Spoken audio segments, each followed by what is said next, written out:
最近有很多姐妹问我这个液体爆炸盐到底好不好用。我这边有一双白色的鞋子，你们能看到吗？这个鞋子是真的很脏哦，我穿了很久，放在一直没洗。我们先把鞋子打湿，打湿了之后，哪里脏的地方，我们就给它均匀的涂上去。它这个冷水就可以化开，不像以前的爆炸盐，它要烧开水，所以这个很方便。你给它均匀的涂抹一层。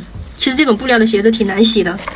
还有一个鞋垫，给它均匀的涂抹上去。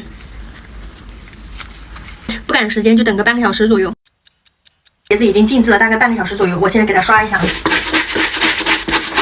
这个鞋子我已经刷好了，我自己觉得还是蛮干净的，因为我穿了很多年了。你看它里面都已经被我穿破了。它这个呢是洗护、留香、柔顺、抗静电4效合一的。你像家里有什么发黄的床单、枕套啊，尤其是校服，真的是最费妈的。用这个洗呢会轻松很多。老公一些白色的衬衫啊、衣服啊，还有像这种白色的鞋子啊，那种网面的鞋子啊，洗完之后也挺干净。它这个里面是无磷、无苯、无化学剂的纯植物提取的成分。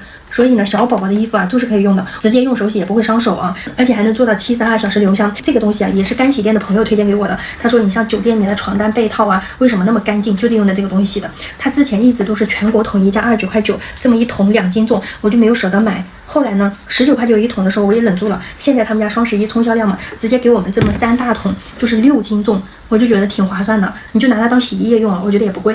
你们如果刷到了，赶紧去下1、2单，可以用很久。